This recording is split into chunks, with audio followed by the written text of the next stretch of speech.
प्यारे बच्चों, question number 7 देख रहे हैं स्टैटिस्टिक्स में। ये सवाल इस पॉइंट ऑफ व्यू से इम्पोर्टेंट है कि इसमें एक्स और एफ को डिसाइड करना इम्पोर्टेंट रहेगा कि क्या एक्स है और क्या है। तो एक बार क्वेश्चन देखते हैं। इसमें लिखा है, एक कंपनी अपने स्टाफ के सदस्यों को बोनस देना चाहती है। बोनस निम्न प्रकार से है। तो ये बोनस है और इधर उनकी मंथली सैलरी दे रखी है कि उनकी मंथली सैलरी कितनी है। तो उसमें लिखा है 100 एंड नॉट एक्सीडिंग 120। इसका मतलब ये है कि 100 से 120। तो इस तरीके से ये सारे ग्रुप आपके बन जाएंगे। आगे फिर नीचे लिखा है एक्चुअल सैलरी वॉज। तो ये तो ग्रुप था, पर उनकी वास्तविक जो मजदूरी थी वो इस प्रकार से थी। तो वो अलग अलग आपको दे रखी है। ये वेजेज है उनकी एक्चुअल में। फिर लिखता है कुल बोनस ज्ञात कीजिए। आप लोगों को बताना है कि टोटल बोनस कितना दिया जाएगा वो, और कर्मचारियों को दिया गया औसत बोनस दीजिए। तो एवरेज बोनस पेड पर एम्प्लॉय आपको कैलकुलेट करना है। ये दो प्रश्न आप लोगों को कैलकुलेट करने हैं। तो एक तो चीज हमेशा ये याद रखो, जिसका एवरेज पूछा जाता है वो एक्स होता है। तो इस प्रश्न में ज्यादातर जो गलती होती है वो ये ग्रुप को एक्स मान लेते हैं और इसको एफ मानते हैं। ऐसा नहीं करना है। ये जो बोनस है उसका एवरेज पूछा है तो एक्स तो ये हो गया। अब प्रश्न आता है कि एफ क्या होगा। तो एफ होता है नंबर ऑफ एम्प्लॉइज। तो नंबर ऑफ एम्प्लॉइज कैलकुलेट करने के लिए आप लोगों को क्या करना है, ये जो ग्रुप दे रखे हैं इस ग्रुप का उपयोग करना है। और जो उनकी एक्चुअल सैलरी है ना वो हमें दे रखी है, इससे हम टैली बार बनाएंगे। और ये जो टैली बार है वो फ्रीक्वेंसी होगी। तो ये इसका इंपॉर्टेंट पार्ट है इस क्वेश्चन का। तो देखते हैं, सवाल को सॉल्व करते हैं। बच्चों, क्वेश्चन नंबर 7 में आप सबसे पहले लिखेंगे ग्रुप। तो ग्रुप में आपके 100 से 120, 120 से 140, 140 से 160, 160 से 180, 180 से 200, 200 से 220, और फिर 220 आगे क्या है, एंड अबव है क्या? एंड अबव ही लिख के छोड़ देंगे, ओवर लिख के छोड़ देंगे, जो भी है। अब इस ग्रुप के हिसाब से अपने को यहां पे लगाना है टैली बार।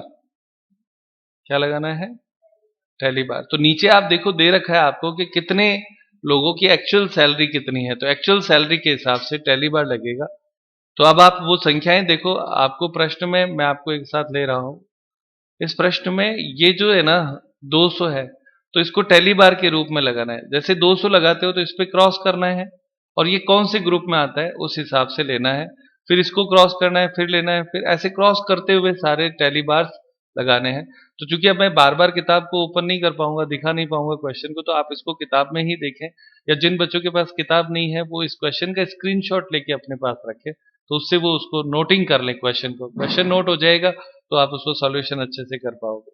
तो 200 है, तो उसको कैसे लेंगे वो देखो मैं यहां बताता हूं। तो 200 कहां आता है, ये देखो यहां आता है। तो 200 वहां पे क्रॉस किया और एक लाइन लगा दी, इसको टैली बार लगाना बोलते हैं। उसके बाद में बच्चों संख्या क्या है बोल रहा तो बेटा एक बार। 200 के बाद में 180। तो 180 वहां पे लिखा है तो उसको ऐसे क्रॉस करना है।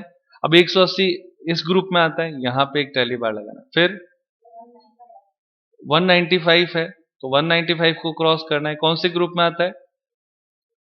180 से 200 के बीच में, तो यहां पे टैली बार। फिर 218, तो 218 किस में आता है?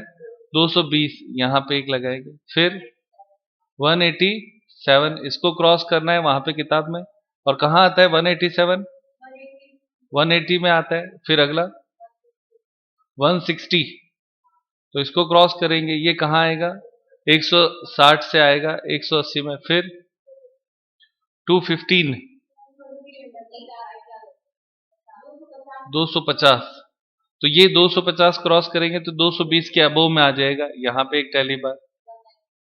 198, इसको क्रॉस करेंगे तो ये आपके आ जाएगा 200 में।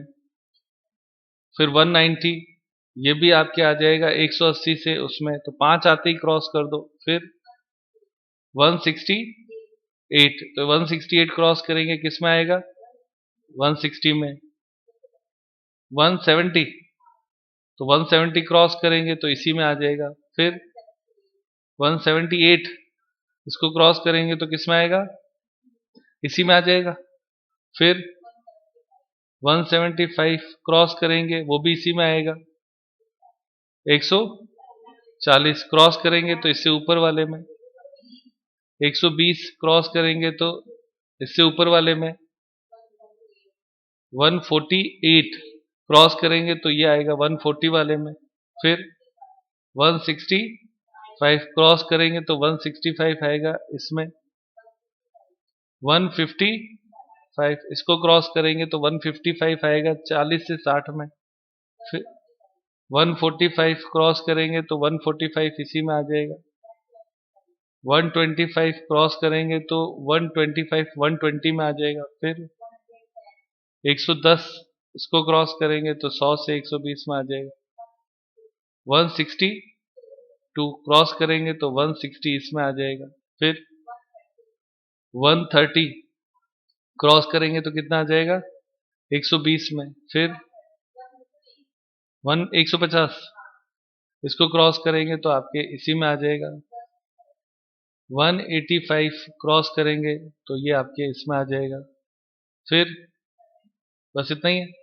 अब आप देखो इसका टैली बार आ गया तो इससे फ्रीक्वेंसी बन जाएगी 1 3 5 5 और 2 7 5 और 1 6 2 और 1 टोटल लगाए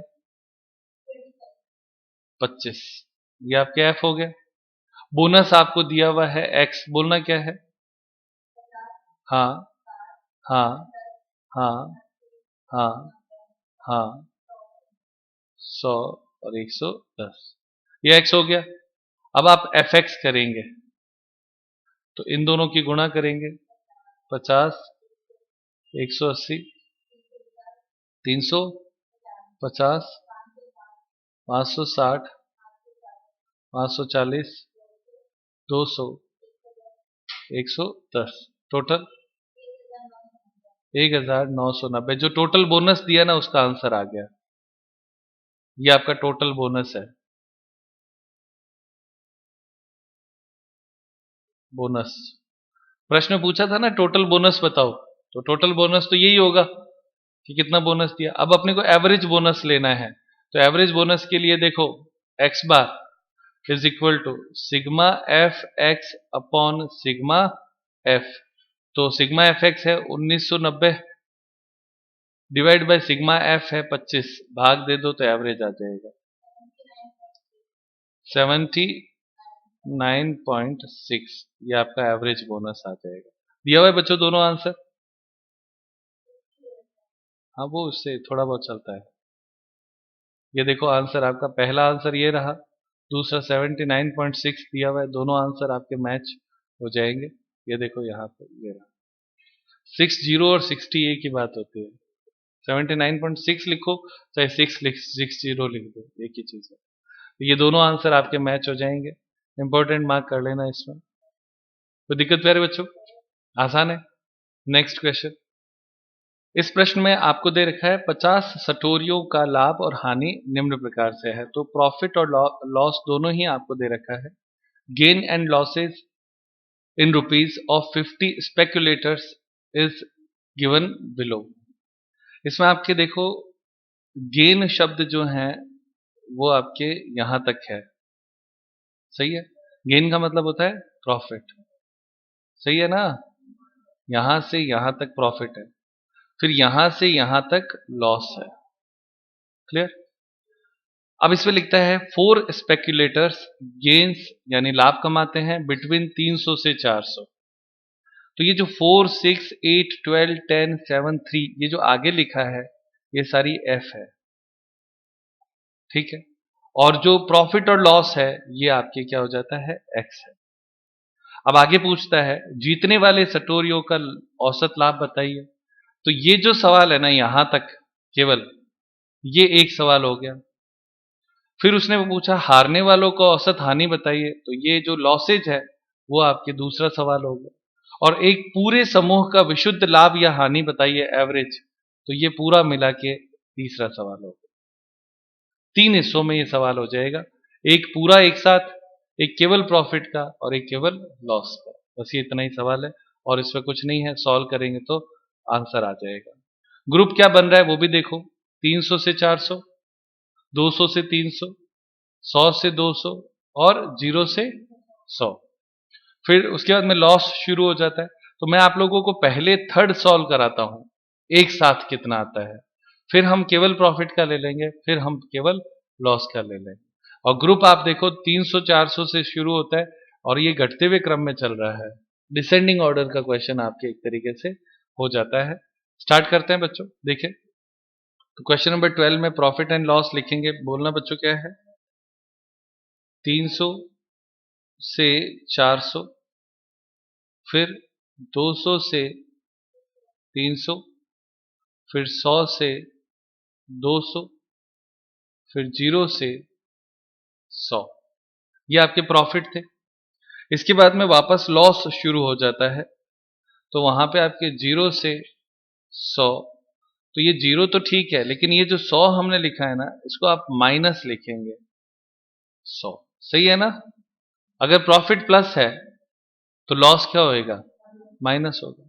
फिर -100 से -200, फिर -200 से -300, और बस इतना ही है ना?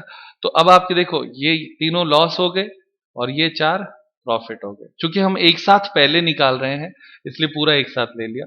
अब उसके बाद में आपको प्रॉफिट एंड लॉस के बाद में अगला पार्ट क्या लेना है, फ्रीक्वेंसी। तो जो आगे नंबर ऑफ स्पेक्यूलेटर्स दे रखे हैं वो आपकी फ्रीक्वेंसी हो जाएगी 4, 6, 8, 12, 10, 7, 3। ठीक है। अब उसके बाद में आपको क्या लेना है, सबसे पहले मिड वैल्यू लेना है।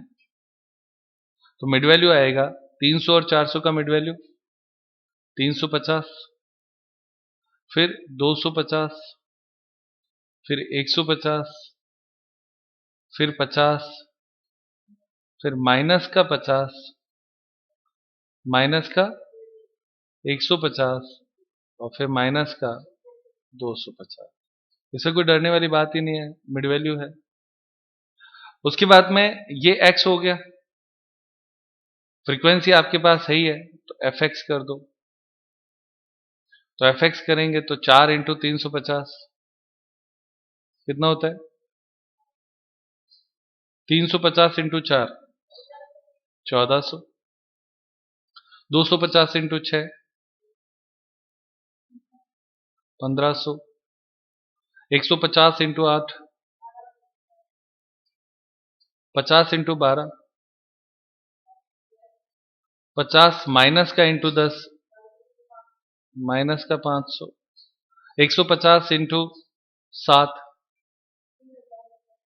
1050 माइनस का, और 250 इंटू 3 माइनस का 750। अब आप इसकी जोड़ लगाएंगे, माइनस वाले सारे घटा देंगे प्लस वाले में से। तो पहले ये जोड़ दो, उसमें से ये घटा दो, करो कितना आता है फाइनल। तो प्यारे बच्चों, सिग्मा एफ एक्स यानी इसकी टोटल हमने कर ली 2400 आएगा, और इधर फ्रीक्वेंसी की टोटल भी आप लिख ले 50 आएगी। ये दो चीजें हमें इसमें आपको चेंज करते हुए लिखनी है, एफ एक्स की टोटल और एफ की टोटल। अब आपका जो पहला आंसर प्रश्न आपसे पूछा गया है कि आपको कैलकुलेट करना है ओवरऑल, तो ओवरऑल के लिए एक्स बार लिखेंगे। ये मेरे पॉइंट ऑफ व्यू से मैंने थर्ड को पहले ले लिया है, ओवरऑल का एक्स बार निकालना है। तो सिग्मा एफ एक्स अपॉन क्या करना है, सिग्मा एफ करना है। तो 2400 डिवाइड बाय कितना करना है, हाँ बेटा 50, तो आंसर आएगा 48। ये आपका थर्ड आंसर मैंने पहले ले लिया ओवरऑल। समझ में आ गया बच्चों? अब इसने दूसरा प्रश्न पूछा था, जो पहला प्रश्न पूछा था कि प्रॉफिट वालों का एवरेज बताओ। तो देखो प्रॉफिट वालों के एवरेज के लिए आप इनकी टोटल लगा लो, केवल प्रॉफिट्स की कितनी होती है, 4700। ये केवल प्रॉफिट है, ठीक है। और प्रॉफिट कमाने वाले जो लोग थे उनका, यानी केवल इनका टोटल लगाओ कितना है, 30 हो गया। तो केवल प्रॉफिट का एवरेज निकालना है। तो यहां पे पहला प्रश्न जो आपसे पूछा गया था, एक्स बार ब्रैकेट में केवल प्रॉफिट, तो उसमें आपके क्या होगा, 4700 में 30 का भाग दे देंगे, 4700 डिवाइड बाय 30 कितना आता है, 156.67। आपके देखो ये भी आंसर दिया हुआ है, ये केवल प्रॉफिट वालों का एवरेज हो गया। अब यानी जिन्होंने लाभ कमाया, और हानि कमाने वाले जो हैं उनका ले लेते हैं हम। तो एक्स बार किसका, लॉस।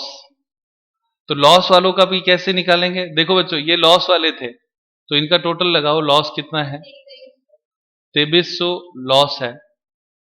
और ये कितने लोग हैं, तो ये इनकी संख्या है 20, तो 2300 डिवाइड बाय क्या कर देना है, 20 कर देना है, तो कितना आता है 115। ये आंसर भी आपके हो गया। तीनों आ गए ना बच्चों, आसान है कि नहीं है बोलो। तो ये आपका इतना ही क्वेश्चन है। आज हमने 2 इंपॉर्टेंट क्वेश्चन किए, आगे फिर देखेंगे।